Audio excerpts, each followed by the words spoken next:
Welcome, everyone, to the Change Starts Here podcast. I'm your host, Dustin Odham, and this week it is a pleasure to welcome back Dr. Daniel Amen. The Washington Post says, by almost any measure, Dr. Amen is the most popular psychiatrist in America. It's an honor to have him back. As you know, we had him back probably a year or so ago, and this time, this is one of those episodes where I think the goal is of every episode to make it relevant to everyone who listens. But I think this is one of those episodes that absolutely hits it out of the park. We spend almost the entire discussion tackling the topic of ADD or ADHD. We go back to some of the causes, the different types, the symptoms, how you can treat it, and just have a really unique conversation. So I think if you're an educator and you have anybody around you, especially kids struggling with ADHD, or you think they might, this is a great episode for you. For your parents, definitely a great episode for you. If you're a friend, if you have friends who have kids, or we even talk about adults with ADHD and how that impacts folks. And so I really think this episode is for everybody. Obviously, if you don't know who Doc Amen is, go follow him on Instagram. He is one of my favorite follows on Instagram. He's on TikTok, I believe, as well. He's just a really, really thoughtful person who has committed his entire life to helping with brain health and making sure that we really take brain health seriously. At the end of the episode, we talk about his upcoming book, which is Change Your Brain Every Day. It's a collection of what he says is his best book. He's written 42 books, and it's a collection of his best thoughts that are out there. And it's a kind of like a devotional every day to work on your brain health. This is a great conversation. I think the challenge of walking away from it is I feel convicted. I mean, there's just a little part where we talk about how I give my kids apple juice and he almost freaks out, which is funny. I mean, again, his point is he just wants us to really think about how are we treating our brains and how can we get better so that we can love, serve, and be the best versions of ourselves every single day. At the end of it, when we talk about his new book that doesn't come out till March 21st, Change Your Brain Every Day, he tells you how you can pre-order it and get some really cool gifts in the mail for pre-ordering it. So I hope you guys enjoyed it. I think you can tell I enjoyed this episode. So I hope you enjoyed as me. As you're listening, really think through the people in your life who also need to hear Dr. Amen's words, because I think he's really inspirational. And I know that my wife, Ashley, and I are going to go through this episode specifically and really think about what we need to do differently for ourselves as adults, but also to love our kids better. So enjoy it. As always, thanks for listening. If you're a subscriber, thank you so much for your support. If you aren't, please hit the subscribe button. We need all the support we can get, and enjoy this episode. It's a really honor. I feel so honored to have him back. All right, Dr. Amen, it is so great to have you back. Thanks again for making time to be with us today. Thank you, Dustin. I'm grateful to you for helping me spread this mission of brain health. Yeah, well, like I explained to you before we talked, it's starting to help me personally, but also my family in a big way. So I appreciate you very much. And so last time we talked, we dove into really a deep dive of your passion around brain health and what we could do to take care of our brains better and why it's so important. This time, I want to focus on something that you've written a book about before, something that's been a passion of yours, and something you revisit constantly on your social media channel, which is ADHD or ADD. I'm not sure how you want to describe it or start with it, but can you, for our audience, describe what is ADD or how would you define ADHD? Well, people use those terms interchangeably. When I was a psychiatric resident, we called it ADD with or without hyperactivity. And then in 1987, they screwed up the name and they called it ADHD, H being the hyperactivity, which means they threw out about half the people who have it, who are never hyperactive. So they're the same thing. And it's a neurological disorder. So it's a brain disorder that is associated with decreased activity in the front part of the brain in an area that responds to dopamine, an area called the basal ganglia, and the cerebellum, back bottom part of the brain. So that is very consistent research finding. And when you have sleepy frontal lobes, what are the frontal lobes involved in? Focus, forethought, judgment, impulse control, organization, planning, empathy, learning from the mistakes you make. And so if you just think of the opposite of those things, those are people who struggle with ADD. Now, I think there's sort of 5 primary symptoms: short attention span, but not for everyone. And that's what fools people. Not for every situation. It's short attention span for regular, routine, everyday things, the things that make life work. But for things that are new, novel, highly interesting, stimulating, or frightening, people with ADD can pay attention just fine. So if a child loves a teacher, they're going to do really well in that class, even if they have pretty severe ADD. But if they don't like the teacher or they're neutral on the teacher, they're going to really struggle. So a couple of my kids, I have 6 kids, and 3 of them have ADD of one form or another. We'll get into that in a minute. But give him a magazine on audiovisual stuff, he'll read it cover to cover, know everything, go to Best Buy with me and tell me what to buy, and then give me all the details. But give him a history class, it's just painful to watch him try to read the book or pay attention. And so short attention span, but not for everything. The second hallmark symptom is they're easily distracted. They see too much, they hear too much, they taste too much, they feel too much. One of my kids that had ADD, I thought she was going to be a stripper, because when she was little, she just kept taking her clothes off. And if she had like socks with a seam in them, she would like throw a fit.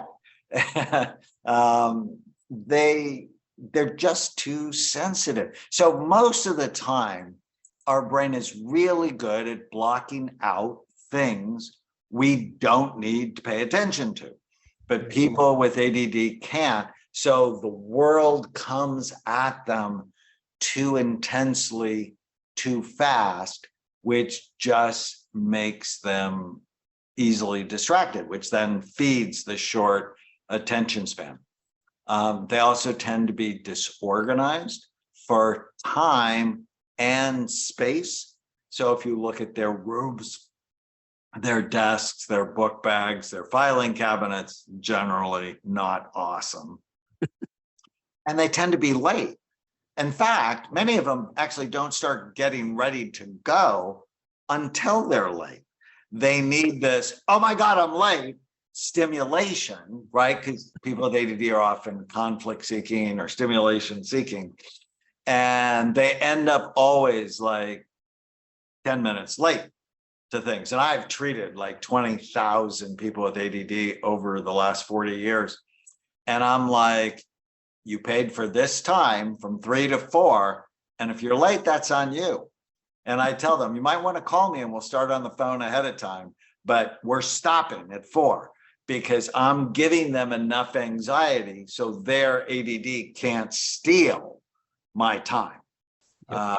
So disorganization, procrastination, they just don't do things until somebody's mad at them to do it, until there's that intense stimulation. So they put off studying till the last minute. It's not uncommon.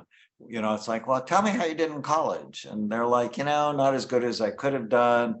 I didn't really study until the night before a test. I realized at 11 o'clock the night before, put on a pot of coffee, stay up all night, then do the test. And I'm like, that is just so not efficient. I mean, you know, some of that's normal if you're a freshman. If you're doing that when you're a junior in college, it means you have ADD or you're not learning. Yeah. And then the last one is impulse control. They often don't think before they say things, think before they do things. One of my favorite questions to ask when I lecture is, how many of you are married? I raise my hand and half the audience raises their hand. I said, is it helpful for you to say everything you think in your marriage? And it's like, no, it's not helpful. But people have ADD, thoughts get out before they evaluate, is that helpful to say or not helpful to say? Because if there's no forethought, there's often no foreplay. Yeah. So as I'm thinking through these, I'm thinking, one, myself and some of those, but two, my oldest son and, some of my students that I used to have. And I guess one of my questions is it a requirement to have all of those symptoms present to be defined as someone with ADD or ADHD, or a few of them, or one of them really strongly? I'm just trying to learn about that. Probably 3 out of the 5. Okay. Because there are lots of reasons people get distracted or have a short attention span or procrastinate. And you need to see it not like I had a poor attentional day, but looking back on your life, it's sort of the story of your life. And it has to sort of interfere with your life. The problem is ADD is often diminished in the media and by our society, and they think it's sort of made up by teachers who want to drug children, or pharmaceutical companies who want to make a buck, or doctors who want to get their patients out of their office quickly and get them to come back. And it's real. And when left untreated, it has serious consequences. According to one study from Harvard, 52% of people with untreated ADD abuse substances. There's a higher incidence of divorce, bankruptcy, incarceration, job loss, school failure, and that's just not okay. I mean, it can devastate people's lives. And a lot of people go, oh, I would never give my child medicine for ADD. And that's just the dumbest thought, right? I mean, if you had heart problems, you'd go, oh, I'd never give my child medicine for heart problems. Well, that's abuse. Or they're diabetic. Oh, I'd never give my child medicine for diabetes. And I think of ADD sort of like people who need glasses. People who need glasses, I wear glasses to drive. We are not dumb, crazy, or stupid. Our eyeballs are shaped funny. And I wear glasses to focus. People who have ADD or ADHD, they're not dumb, crazy, or stupid. Their frontal lobes don't turn on like they're supposed to, and the medicine helps you focus. Now, there are other non-medicine treatments: intense aerobic exercise, a higher protein, lower simple carbohydrate diet, certain supplements can help, but medicine is often miraculous, but not for everybody that has ADD. And one of the things I've learned from the brain imaging work I've been imaging the brain for the last 32 years. And what I learned is ADD is not one thing, it's 7 different things. And if you know the type of ADD you have, you'll get to the right treatment. Yeah, so I do want to dive into the types. I do want to dive in a little bit of your idea of treatment. One of the things that's so refreshing to me about your recommendations for treatment is you don't ever push off the importance of medicine, but you always encourage the start of, these natural remedies to go after first to see if that has an impact, which I really appreciate.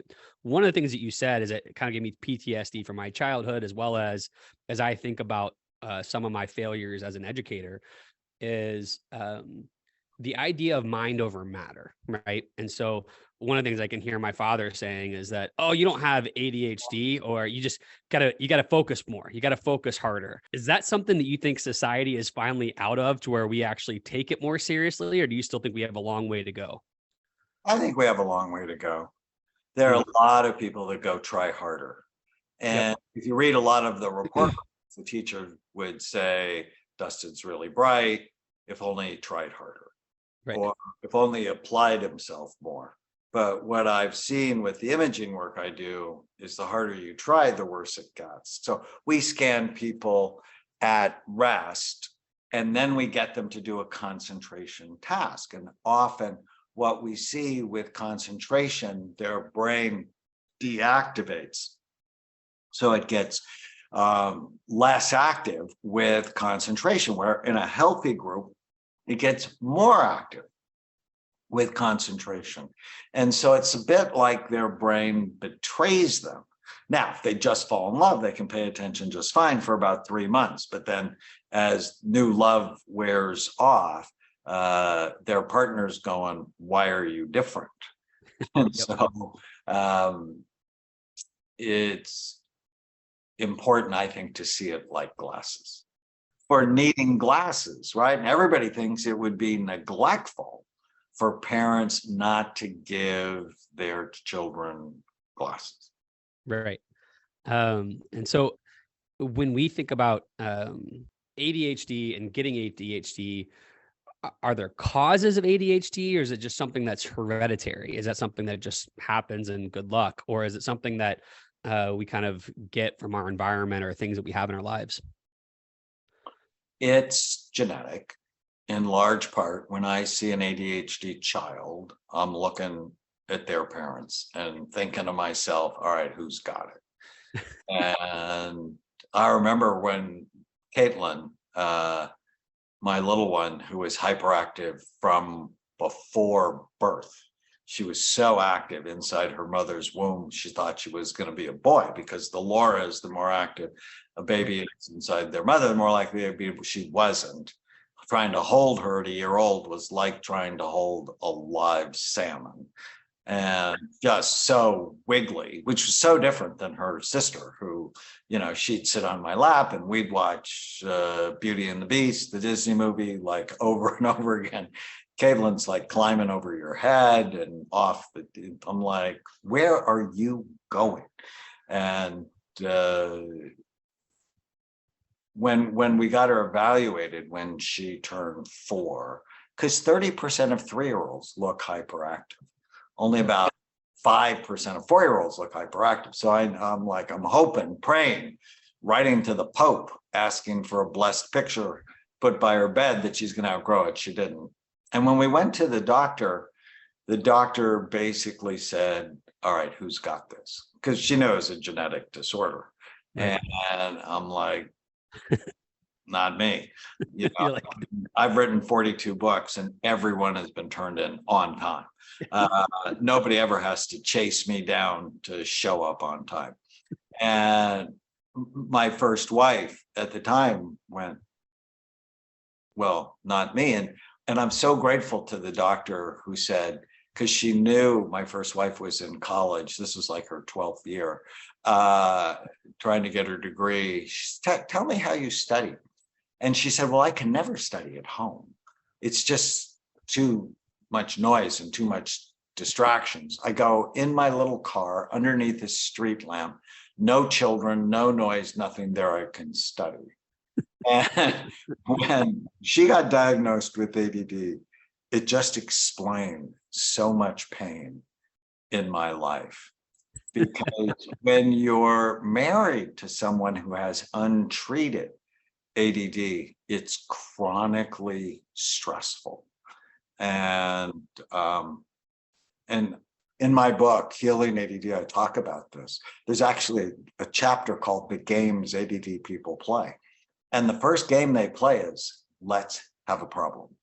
They poke at other people. Why? Because it's a stimulant. Now, they don't do it consciously. They don't do it purposefully, but they do it. And if you're on the receiving end, it wears you out. That the chronic stress, plus, and I don't know if we want to talk about this, but it has a negative impact sexually. It's like, what does an orgasm require? Focus. You have to sort of pay attention to the feeling long enough to make it happen. And whenever I treat women who have ADD, their husbands are so happy because one, they're not as conflict driven, Yep. And two, they're more likely to have orgasms because they can pay attention. And it makes me so happy to be helpful to their family. Solving lots of marriages problems at the same time. So let's dive in. I mean, I know this book, you've written 42 books, but that one was written 20 years ago, but I found it so helpful as I diagnosed, thought about this interview for myself and our kids.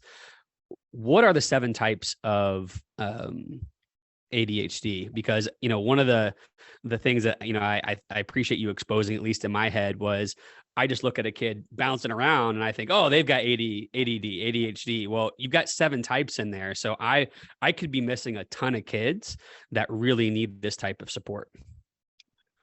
So when I first started imaging, I sort of thought it was 2 things, because 2 types have been described for a long time.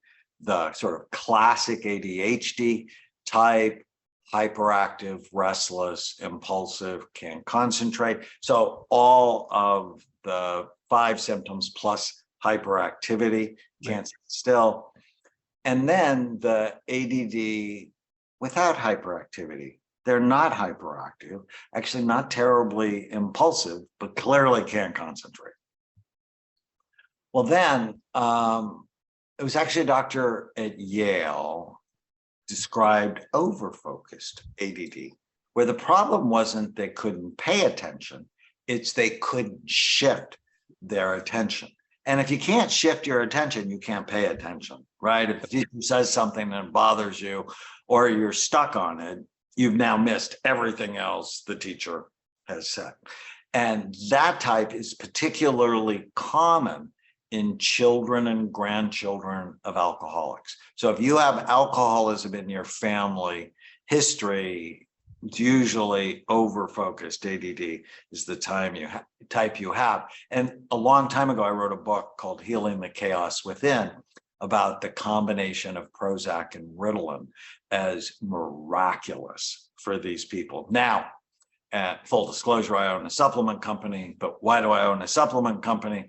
Because I'd rather start with natural supplements. So I'll use 5-HTP and L-tyrosine, and that can be super helpful. And then I'm like, well, there's something I call limbic ADD, where you have this sort of chronic underlying depression that's giving you focus problems. And I see on scans too much activity in the emotional brain and too little activity in the prefrontal cortex, or the thoughtful brain. And they don't do well on stimulants. Actually, type 3 doesn't do well on stimulants either. It makes them more obsessive. Type 4 limbic ADD, they get more sad, have more rebound with stimulants. And then there's something called temporal lobe ADD, where one or both of their temporal lobes got hurt, maybe in a head injury, and mood instability, irritability, temper problems, learning, memory problems, and all the ADD symptoms. So I have to stabilize their temporal lobes first. And then the one I'm most famous for is the Ring of Fire ADD, where the problem is they don't have a sleepy brain, they have a really busy brain. And giving them a stimulant 8 times out of 10 will make them bonkers. And then the last type is anxious ADD, where they have a lot of anxiety plus ADD. Stimulants make them more anxious. And so calming the anxiety down first and then giving them a stimulant can be super helpful. Well, I mean, one, I appreciate how you've broken all those out, but 2, I do appreciate that you have a different answer or a different, treatment for each type. And so this question will probably be too broad. I don't want you to go down for every treatment. I just know that in your book, people can find it really easily. It's really easy to understand. I also appreciate when you, whether you do videos, whether you do courses or you do books for people with ADD or ADHD, you make sure you write or create content in a way that they can digest it in small chunks, which I find really helpful.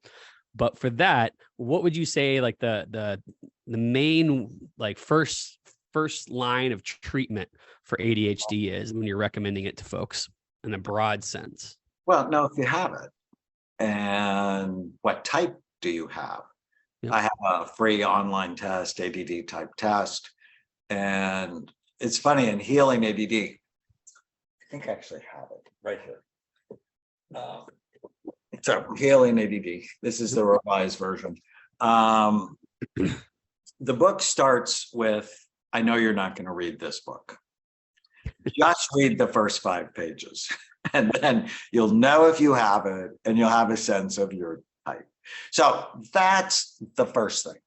And then the second thing is, no, ADD is a brain health disorder. It is not a mental illness. I hate the term mental illness. It shames people, it's stigmatizing, and it's wrong.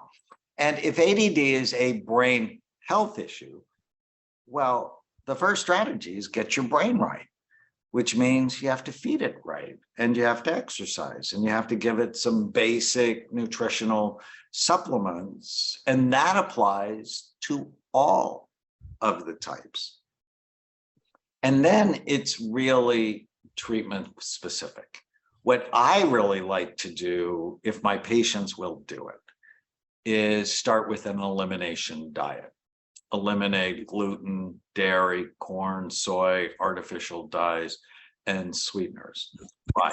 There are 2 studies from Holland that when they took a group of ADHD children, 300 of them, and they put them on an elimination diet,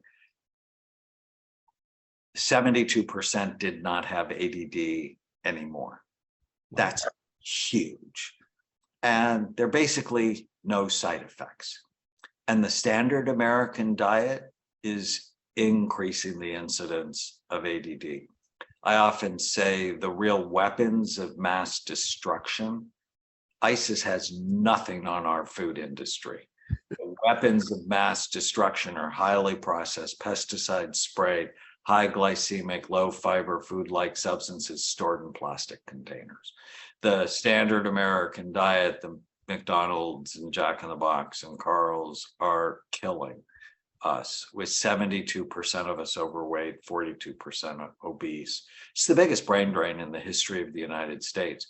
And there's a brand new study that's just terrifying, that 20% of children are overweight or obese, and you can already see evidence of damage in their brains. And that's just frickin' unfair.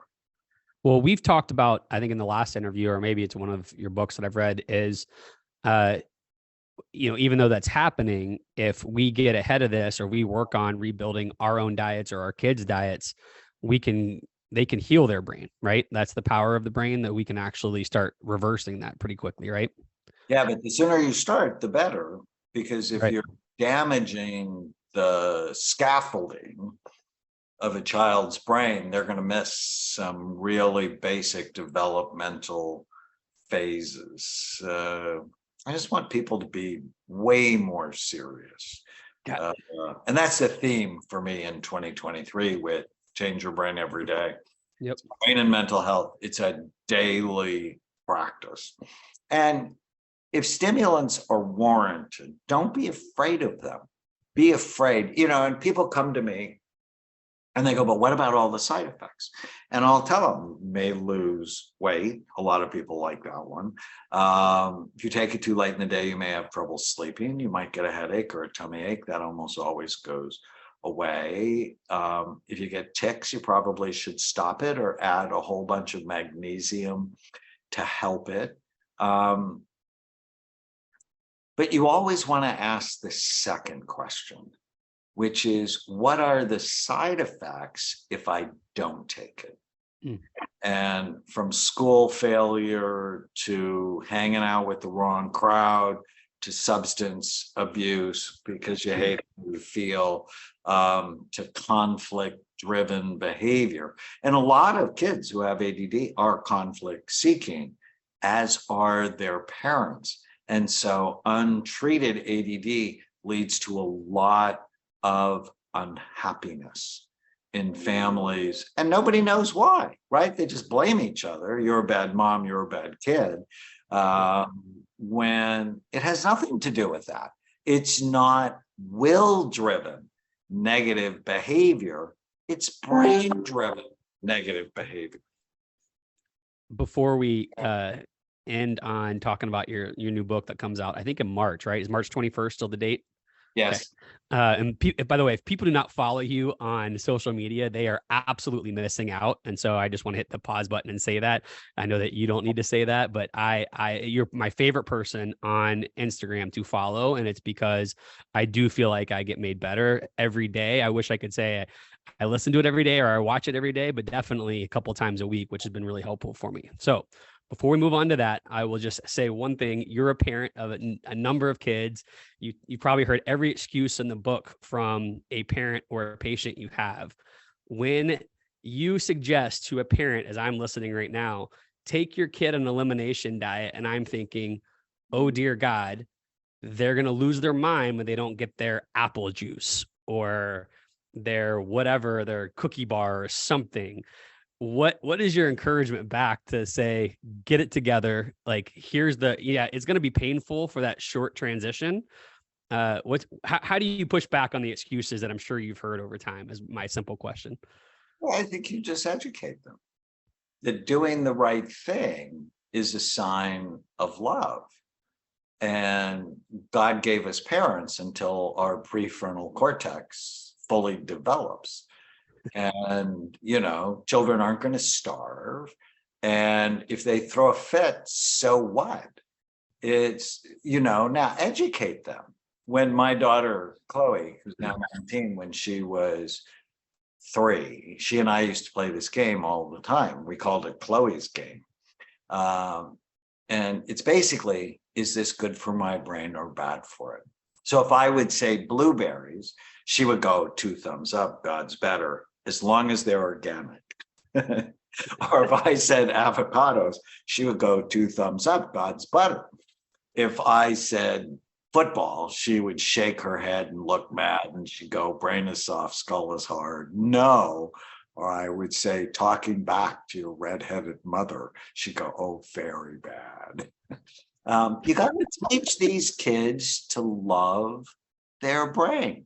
And you should never be giving kids apple juice. What is apple juice? It's pure sugar unwrapped from its fiber source. That is just dumb. And when parents do it, they think they're being good parents by getting them the little juice box, which is sort of like an IV Coca-Cola. It's not good for them. Nutrition in this country is a disaster. And so the most important thing, Dustin, to do is model the message. Because every day you are modeling health or you're modeling illness. Now, there's a rule in my house, and I suggest you have it too. If you throw a tantrum to get your way, the answer is no. It's always going to be no. Throw the tantrum and see. Because whenever you give in to a tantrum, you make the behavior more likely to happen. Now, whenever you give in to your own internal 4-year-old tantrum, I want beer.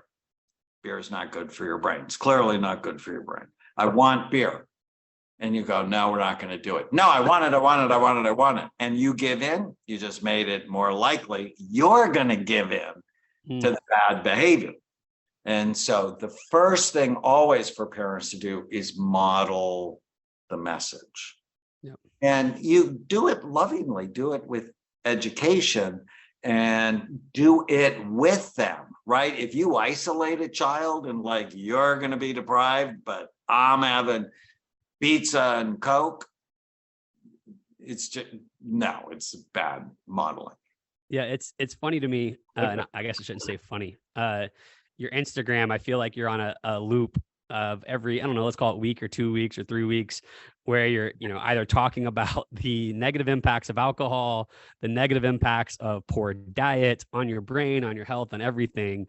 And you still are probably not doing it enough because you're trying so hard to break through to say, please listen to me. I am not trying to judge anybody for their habits. I am just trying to help you thrive in every aspect of your life. Please take me seriously. And you do it out of love. Right now, as I'm talking about apple juice to you, you're not meaning to, but I'm like, man, I really screwed up. I feel judged right now, but I know I'm going to go have an apple juice conversation when I get off the road this week. And so thank you. I would say thank you for that. I guess real quickly before we move on to your book, when we're in classrooms or when we're in our schools, we do, our teachers and our educators are doing a great job of differentiation, but to differentiate with ADHD, if they don't have that clear diagnosis, kind of hard. What are some structures or systems that you think people can create within their classrooms? You don't have to be an educator to do this, but like some way to be able to help kids thrive in a school environment. Well, first thing is get everybody, all the kids and the teacher, to define what they want. So write it out. I have an exercise I love called the one-page miracle. On one piece of paper, write down, what do you want? Relationships, work or school, money, physical, emotional, spiritual health. What do you want?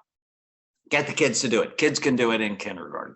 What do you want? I want a good relationship with the teacher. I want to do well in school. I want a good relationship with my parents. I want to feel happy. What do you want? And then constantly ask the question, okay, is your behavior getting you what you want? So I grew up in Catholic school, there was a whole bunch of shoulding on me. And it's like, rather you should do this, you should do that. It's like, no, does your behavior fit what you want? I think that's so helpful. In school, as they took PE out of school or less in schools, behavior problems went up. You have a lot of ADD kids in your class, get them to exercise before you want them to do something harder. I think that's just critical. And then share the ADD type test with a lot of parents if you have kids you're concerned about. That's great. So let's talk about the book behind you real quickly before we let you go. You've clearly it feels like a life's mission to help people with their brain health. And now you have this book. You said 42nd book you've written. Is that right? 41st, 42nd? 42nd. Change your brain every day. Brain and mental health are daily practices. So I give you the daily practices. So what's the structure of this? I mean, you've modeled it, obviously. If people follow you, when they follow you, I assume everybody listening to this will be following you at the end of this because they need to go. You're modeling it. You asked me to model something to my kids. You're modeling it every day, giving brain practices for us. And so how's this book structured? What makes this unique given your 41 other books? Well, it's sort of my greatest hits.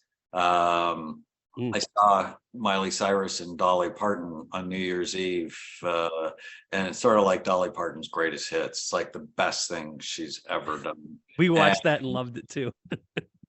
And Change Your Brain Every Day is 366 short essays with an action step for you to do every day. It's sort of like a devotional to the brain to just remind you this is a daily thing. Like spiritual health should be a daily practice. Physical health, obviously, it's a daily practice if you're going to be healthy. The brain and mental health are exactly the same thing. I teach people to start every day with today is going to be a great day. To ask, there's all sorts of tiny habits. Is this good for my brain or bad for it? Before you make any decision. When you go to bed at night, what went well today? It's all the highlights. I talk about the 7 types of ADD. I talk about the 6 types of addicts. I talk about knowing the dragons from my book, Your Brain is Always Listening. It's the book that has all of my best thinking in it. Well, I mean, that's pretty enticing just because I would say, since I read the book we talked about last time, we dove a little bit deeper into dragons last time because I think I was struggling with them at that point. Your books are all easy to read and they lead to the other book. So if you like say, oh man, I really want to go deeper here, you get another easy to read book that I can make actions with. And so it's great to have something that you can put into place. Obviously, you know our organization well. We talk about the importance of spiritual health, mental health, physical health. When I challenge folks to ask them, in our trainings, what are you doing for mental health? I often get, well, I challenge myself to read 10 pages a day. I challenge myself to do Sudoku once a day, something like that, right? We're just trying to say that's how they work on mental health. Why is that not enough? Or maybe is it part of the solution, but not the entire solution? Well, I think we have to change the word mental. So my mission in life is to end mental illness by creating a revolution in brain health. That's the mission. I know at Franklin Covey, it's to inspire greatness. I'd love that so much. But the end of mental illness will begin with a revolution in brain health. So that's what I want people thinking. I got to get the physical functioning of my brain healthy. Then I have to program it. And so brain healthy habits, and then programming it is learning not to believe every stupid thing you think. Your brain generates all sorts of stupidity, all sorts of violence, all sorts of hysteria, all sorts of nonsense. And learning how to direct your mind and not be a victim of it, so critical. It's a basic skill I think second graders should get. Yep. I love that. So as people are diving into your book, I saw the other day, maybe it was today or recently, a pre-order option. Is that still available for folks, or is that? Oh, I'm so excited. Until March 21st, when the book comes out. Yeah. If they pre-order the book anywhere they want, Target, Walmart, Barnes and Noble, Amazon, I'll give them 4 free things, including we will mail them a bottle of Calm My Brain, one of my favorite supplements, ashwagandha, theanine, magnesium. People love this supplement. And I'll give them access to Brain Fit Life, our online and mobile program where they can test their brain, work their brain, along with the 28-day challenge. We're going to start that February 1st. 28 days, change your brain every day, quick start program. And then Tana's book, my wife's book, the 10-day brain boost. So I'm always interested. How fast can I get your brain healthy? But you have to keep doing it. Yeah, that's awesome. Hence the why we have 366 options in there. So real quickly, last 4 questions. I'm just curious if they've changed at all. What's a habit or discipline that you find really important right now that you utilize every day to make you the best version of yourself? Every night before I go to bed, I say a prayer, and then I go, what went well today? And I start the moment I woke up, and I just sort of go through my day looking for what was awesome. It's my favorite of all my habits. It's a treasure hunt every day. So one of the things I appreciate about you is that you do not seem to be someone who gets caught up in fads. And so you're someone who's like constantly looking for wisdom and what seems to be truth. And so I'm curious, what book have you read recently or in the last couple of years that you think other people need to check out, or that has just made a big impact on your life? Well, whenever I get sad or stressed, I read The Power of Now by Eckhart Tolle and Loving What It Is by Byron Katie. They're 2 of my personal favorite books. I also recently read Brain Energy from Chris Palmer at Harvard. I thought that was an awesome book. That's great. I don't know if you're a music person. So the last time you were on, I asked the question, what's on your playlist? My son, living in St. Louis, Missouri, we're Cardinals fans. And so baseball is a big deal for us right now. And so he's always curious, Dad, what would your walk-up song be? So I'm asking this year, what are people's walk-up song? If you had a song that was going to try to set your intention for the day where, let's say I have a playlist I listen to before the podcast to set my intention or before a big meeting. Is there a song, is there an artist, is there a genre that you would say this would fit my kind of walk-up song?